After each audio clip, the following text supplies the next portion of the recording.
reason, you know, why should it be? Well, there's several reasons it should be that, because almost everybody in the whole wide American world knows it as well. And we know it is well. And well is a much more important word than it is. So, you know, think about the words themselves, okay? So what basically is, even things like that. Now, of course, we normally think about the small notes to larger notes to smaller notes. So we'll go back to the beginning. Okay, let's go back to the beginning. Now, what we're going to do at the beginning, you and all those who have played it, and surely everybody here has, because I think I've sold 60,000 copies. So and my publisher promised me that everybody owns this piece.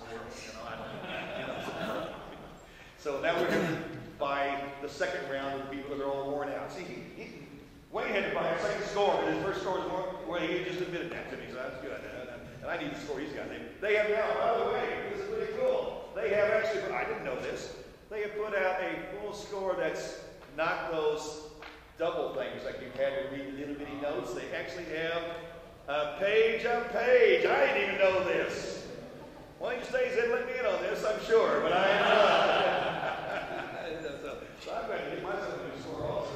So here's the beginning. As you know, it's da da da da da da da, and it's answers back and forth. So instead of just da da da da da da da da da da da da da da, what if in every one of those little groupings, da da da da da da da da da, these little groupings had a little surge to it. So instead of being flat, like we'll play it one straight, and then we'll play that, and all of a sudden, I'll tell you what will show up.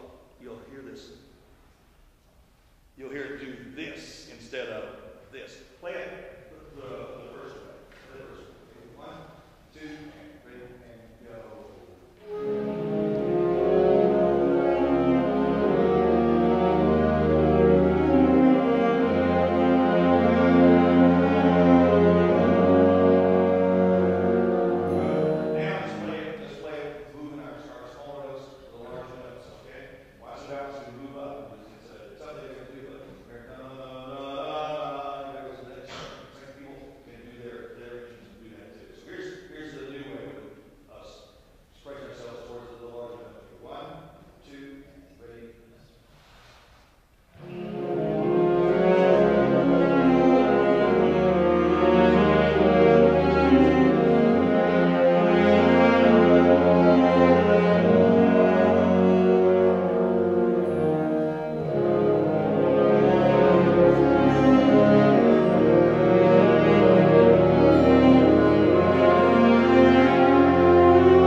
It's a hymn that, I said your grandmother knows this, your mom and dad know this hymn. It's been around that if you play it, for an audience of 100, you're actually going to have 100 people in the audience singing it along in their heads anyway. They all know the melody, so you got a lot of people playing the melody.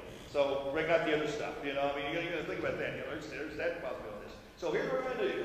We're going to ask right off the bat, all those people underneath who churn away, who have the engine that runs the piece.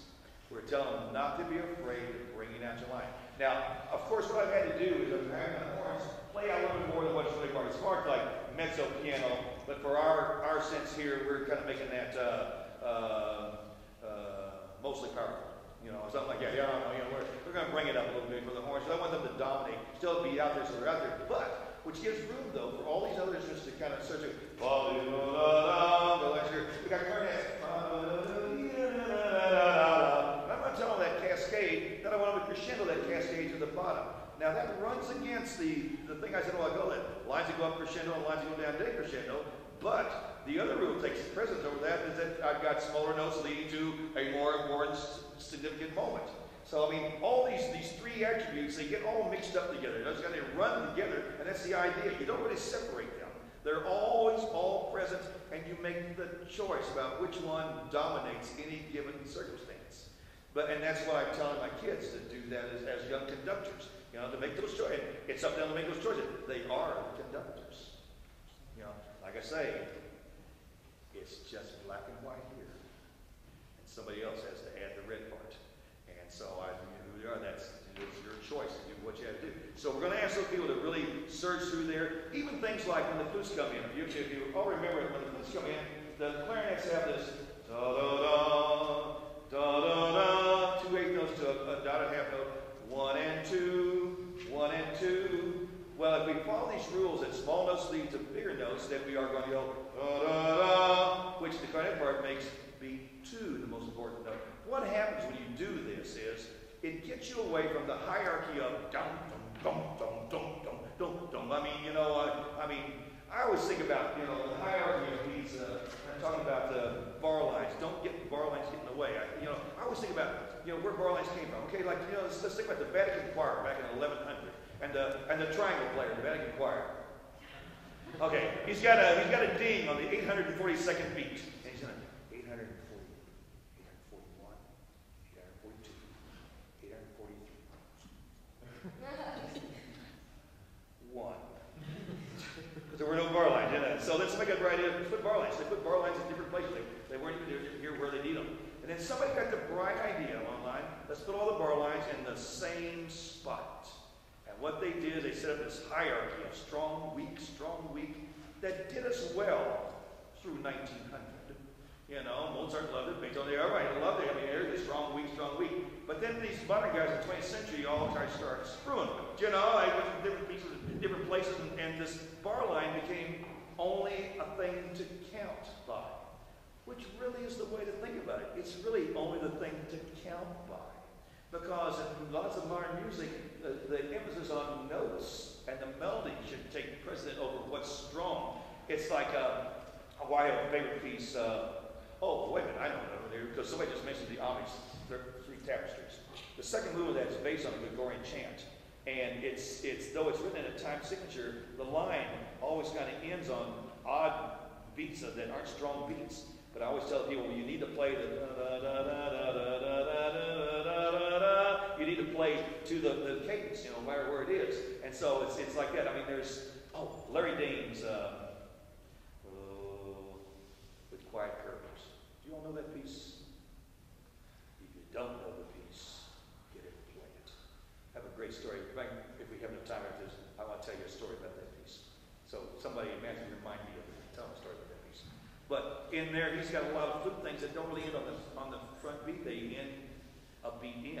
And I always have to make the flute players go past it to the long note. So that's what I'm going to make these guys do. So basically, their line that they have is going to dictate what they do dynamically in the piece. So